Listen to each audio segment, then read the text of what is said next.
Good morning, students. This is Neha.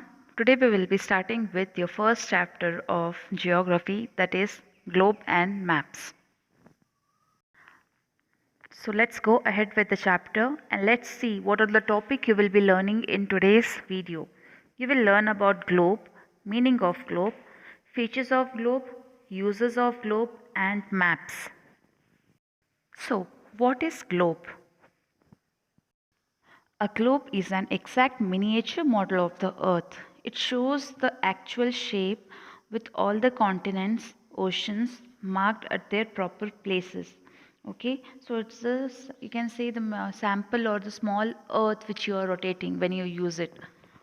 The Earth is in geoid shape. Okay, it is represented by a globe.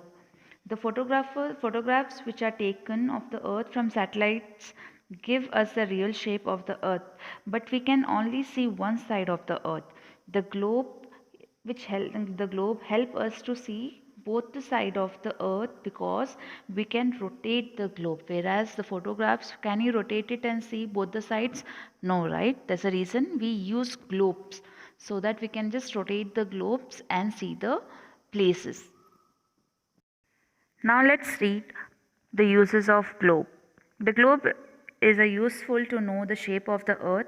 It helps us to understand the position, shape and size of the continents, oceans and seas. The lines of latitude and longitudes on the globe help us to locate places and political boundaries. A good globe helps us to understand the inclination of the axis, movements of the earth, rotation, revolution and their effects. That is day and night. And we can also get to know about the seasons. Let's see what are the features of a globe. The globe is a miniature model of the earth. It is true representation of the earth's spherical shape and not flat as seen on the map. Beside it gives us all the information about many features of the earth. It is a simple teaching learning aid. It can be kept on the table and rotated. It helps us to learn about different geographical concepts.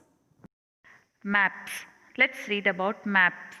A map is a diagrammatic representation of the curved surface of the earth, or you can say it's a part in the form of a diagram. Maps are used to show neighboring places, cities, and countries. A set of map compiled together in the form of book is called atlas.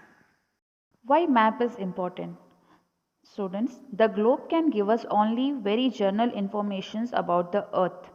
Maps are very essential to get the detailed information of a place, state or a country and also about other geographical features. Science and art of map making is known as cartography.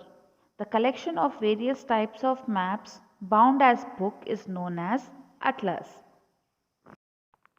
Types of maps. On the basis of scale and purpose, maps can be classified into two different parts. Those are map based on scale and map based on purpose. Map based on scale are further divided into two more parts, that is large scale map and small scale map.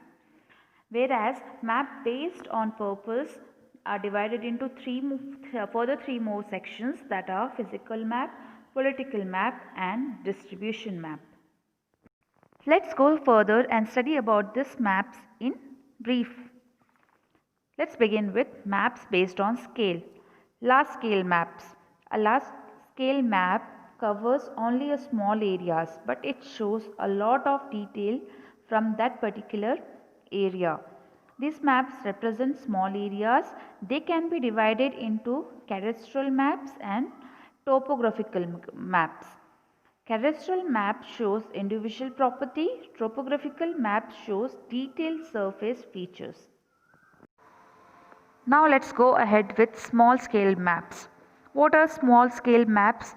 They represent large areas, world, continents or countries. There are two types, wall map stand and atlas map. Wall maps are larger in size than the atlas. They are used as teaching aids in the classrooms. They can show general and important features such as political division, physical features, etc. The maps in the atlas are smaller in size, but they also give us some information. Now let's go ahead with maps based on purpose. First is physical maps. These maps represent the physical features such as mountains, plateaus, plains and rivers. Political map. What is a political map? Political map shows the political boundaries between states, countries and continents as well as their location and area. Distribution map. These maps are used to show the distribution of definite features such as land uses, temperature, rainfall, population, soils, natural vegetation, crops, minerals, industries, railways, roadways and waterways. Hence, in distribution map, we get to know about everything in detail. That's all for today's class. Thank you for paying attention. See you in next class with the second part of this chapter. Have a great day ahead.